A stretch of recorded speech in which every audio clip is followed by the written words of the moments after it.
Question 71. The maximum of 0 and the underlying price minus the present value of the exercise price most likely results in a minimum value for a European call, a European put, or a protective put.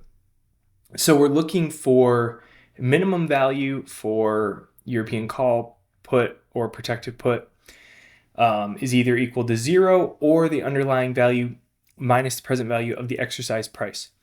So the underlying price being minus the present value of the exercise price, what this is telling us is that when the underlying price is above the exercise price, this is going to be a positive value and this is going to be good.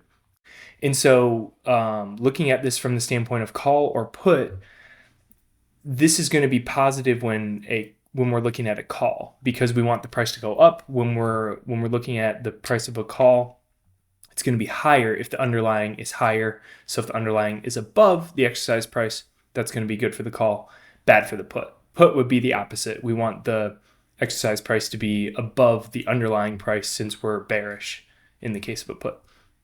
So since these are both puts for B and C, we can rule those out and we'll go with answer A, European call. Question 72. Which of the following best describes why future and forward prices differ? A, futures contracts settle daily, which means investors in futures contracts must hold a margin account.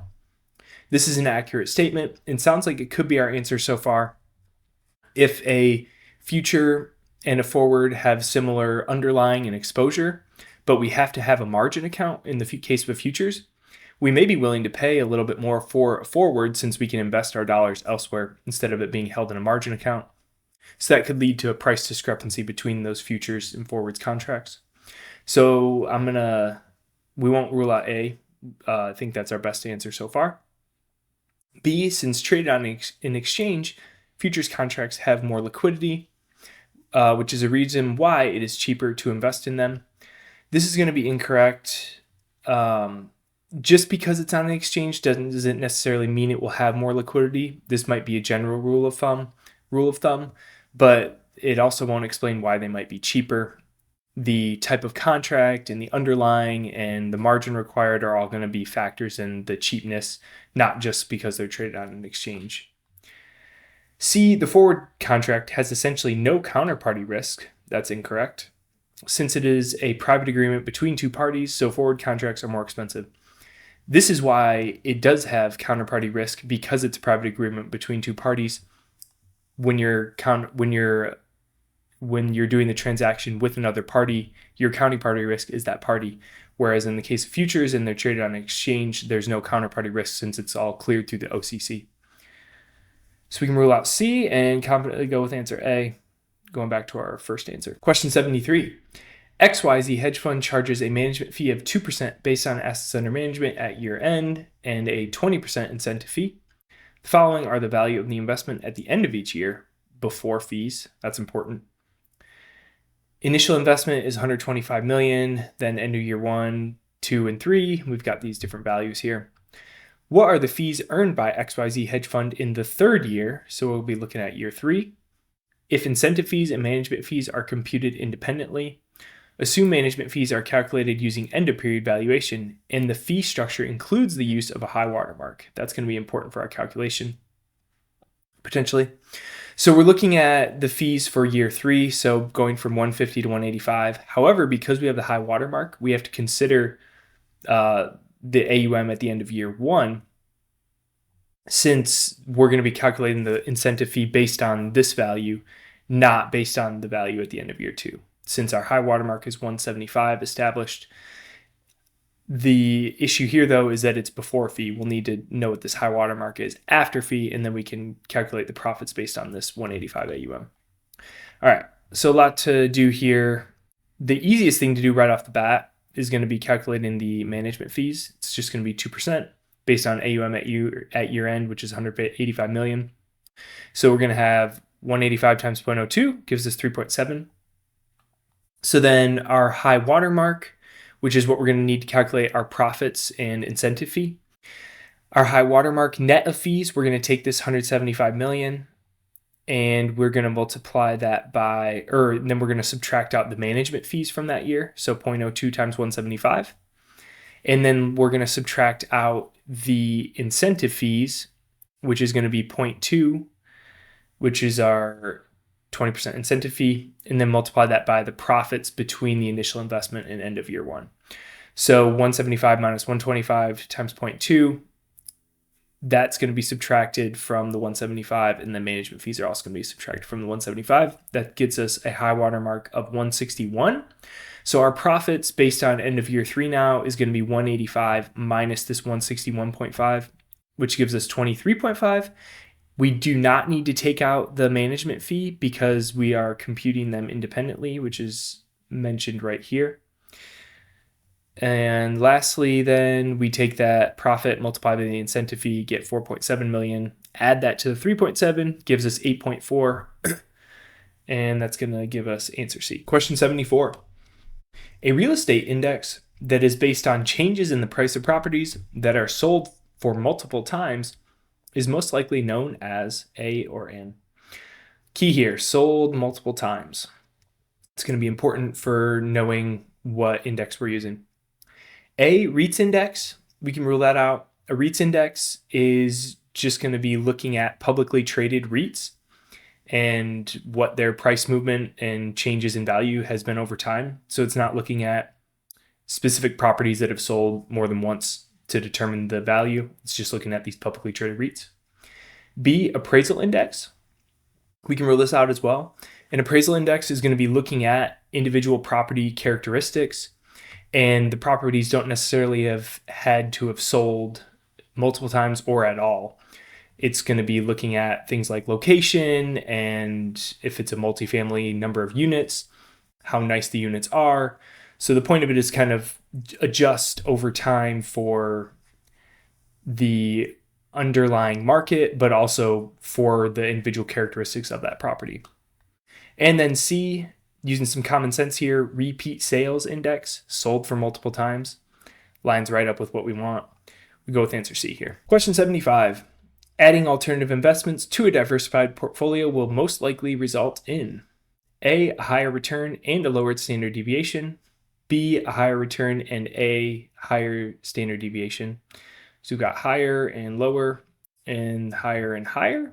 And then C, a lower return and no effect on standard deviation. So the key here is we're looking at a diversified portfolio, and what the CFA curriculum teaches and is looking at is alternative investments are additive to a diversified portfolio because they're not correlated to traditional stocks and bonds. And so therefore they can lead to a higher return with a lower standard deviation on a overall portfolio level. So that's why we end up with answer A here. It's not necessarily guaranteed, but it's going to be our most likely result when we're looking at uncorrelated assets in a portfolio context. Answer A. Question 76. The sources of commodities futures return can best be described to be from A, roll yield only, B, roll yield and collateral yield, or C, roll yield, collateral yield, and change in spot prices. So roll yield, this certainly can be a source of return for commodities. And where this can be is a positive is when we have a futures price that is above the spot price. So essentially, as that spot price converges towards the futures price date, whatever that maturity is, if we're at a price down here and then the futures price is up here, as we get closer, we should roll up the curve or down the curve, however you end up looking at it, towards that future price. Essentially, this should converge. And so by holding that contract, it should converge toward the higher price in the future. So that's our roll yield, which can be a source of return. Collateral yield is essentially the yield that we get from holding that underlying commodity. And that also can be a possibility or a possible source of return. So we can rule out A in favor of B so far. And then for C, it has roll yield and collateral yield, and then also change in spot prices. So that's also a positive. If spot prices go up or down, that can be a source of return for the commodity that we're holding. And so we can go with answer C. All three of these are going to be sources of returns for commodity futures. Question 77. Which of the following are most likely benefits of a trade sale as a form of exit strategy pursued by private equity portfolio managers? So a trade sale is when we're selling, in this case, it's owned by private equity already, but rather than selling to a different private equity firm, they're selling to another company within that similar or same kind of sector or industry. So rather than selling to another investor, you're selling to a company. So what are benefits of this? We've got 3 statements here, 1, 2, and 3, and then we need to determine which of these 3 are correct. So it's either going to be 1 and 2, 1 and 3, or 1, 2, and 3. So for 1, an immediate cash exit for private equity investors, that certainly could be a benefit. When a company is buying another company, they probably aren't going to keep these private equity investors on. They're going to buy them out fully. And so that gives the PE, PMs a immediate way to liquidate their holding. 2, fast and simple execution. That's also going to be a potential benefit. In the case of one company buying another company within their industry, they're probably already pretty familiar with them if they're a competitor, and they'll be able to kind of run that due diligence process a little bit quicker because they're so familiar with the company and the industry, versus another private equity investor might need to go out and raise capital to buy the firm. And a company is probably less likely to have to do that. They may have a strong balance sheet to be able to make acquisitions, so they'll already have the capital ready. And then 3, a higher number of potential trade buyers. This is not a benefit. If you're cutting off a whole world of investors that could potentially buy the firm, being other private equity firms, then you're going to have less number of buyers. And if you're just looking at companies within a specific industry or sector, it could be more niche, and that kind of limits the number of buyers that you might have. So we're going to say that 1 and 2 are good, and that's going to be answer A for us, 1 and 2. Question 78. Which of the following investors most likely has a portfolio perspective in his investment strategy? So portfolio perspective, meaning he or she takes an overall portfolio view when looking at things like expected return and risk and decisions of what assets or stocks or sectors or whatnot to buy, and how that changes things in the context of the full portfolio, not just that specific investment. So we've got investor A, B, and C here, and we need to determine whether A is taking a portfolio perspective, B is taking a portfolio perspective, or B and C are. So looking at statement 1, investor A has been investing in the shares of MaxMart for the last 10 years. He always earns above market returns because he regularly evaluates the risk and return of his single asset portfolio. It's only one asset. I think you could hardly call this a portfolio. This is just more so going to be investing in one stock and arguably speculating, no matter how good of a stock MaxMart is. So we can rule out A as taking a portfolio perspective. It's really ignoring a big part of portfolio construction, which is diversification. Investor B holds a PhD in economics. Due to his sound knowledge of different sectors of the economy, he keeps shares from different firms from different sectors. He evaluates the combined risks and returns of these assets in a portfolio. Sounds like investor B is certainly taking a portfolio perspective. So that leaves answers B and C in play. Let's see what investor C is doing. Investor C is a new investor who recently started investing in large cap stocks. His investment strategy involves evaluating the risks and returns of his portfolio shares in isolation. This is key here, in isolation. And while you could be diversified across large cap stocks, there's obviously a lot of other different types of stocks, being small and mid cap, international, emerging markets, other different types of stocks like that, or also different asset classes, bonds, real estate, private equity, private credit, etc.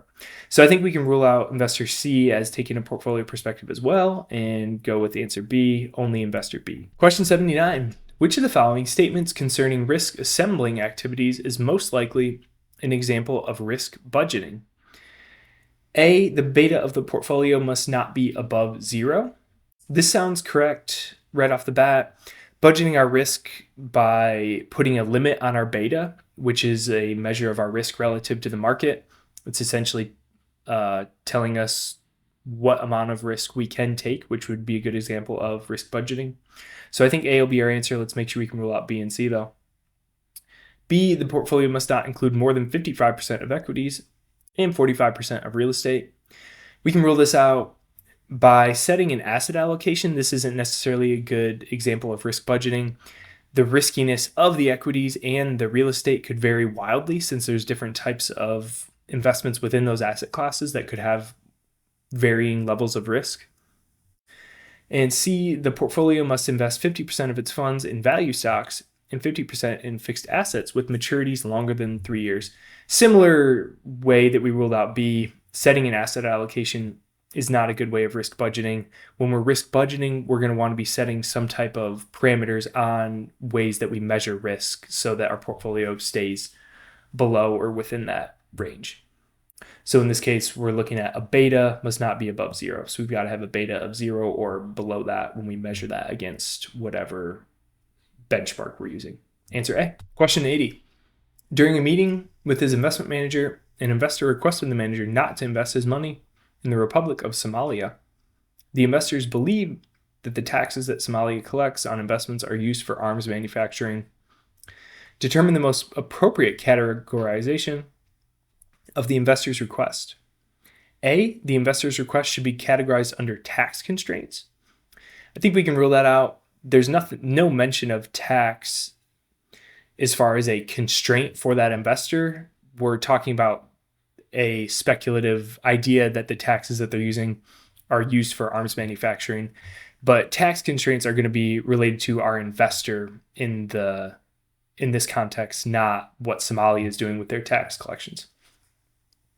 B, the investor's request should be categorized under unique constraints.